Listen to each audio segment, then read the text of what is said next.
probably a lot of you know this, that when you write Hebrew, you actually just write the consonants. And what it means to be an educated Jew is to have memorized the appropriate vowels and to know how to fill in the appropriate vowels in the appropriate places. I knew that from my short Hebrew class. But the third part is what I most want to leave with you tonight.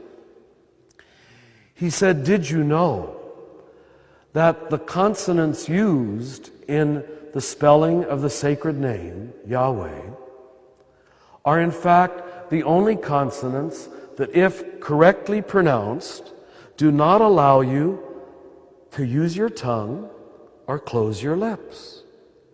In fact, we know that the pronouncing of the sacred name was an attempt to imitate and replicate breath. That it was inhalation and exhalation.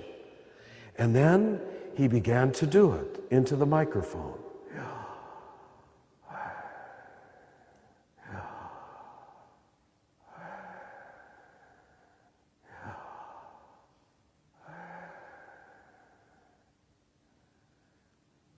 And in a few minutes, tears started being audible in the room, in a room of PhDs. I now give this to every crowd I can because it can change your life. It can change your life. If I would come back here a year from tonight, and if some of you hold on to this and begin to live it and to experience it and to practice it, your prayer life will dramatically change. But notice, it has nothing to do with thinking. In fact, it moves the entire experience to the cellular body, corporeal breath level.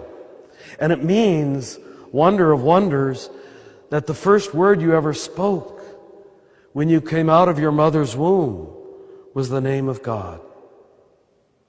And the last word you'll ever speak, you don't have to try to remember, do I want to say a prayer before I die? You're going to anyway. That last breath you take on your deathbed will be the name of God. And it's the one thing you've done constantly. You just did it now. And you did it again. You're breathing. And you know what? There's not a Catholic way of breathing and an Anglican way of breathing. There's not a Protestant way of breathing. There's not an American way of breathing. There's not an English way of breathing. There's not a Buddhist way of breathing. There's not a Hindu way of breathing. There's not a Muslim way of breathing.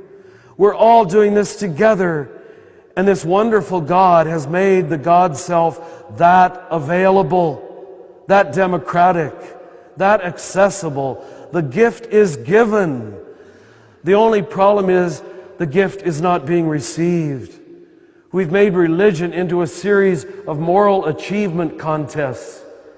We've made religion into a bunch of hoops that you got to jump and about a bunch of forms that you've got to bow down before, instead of leading people to know something to be true for themselves.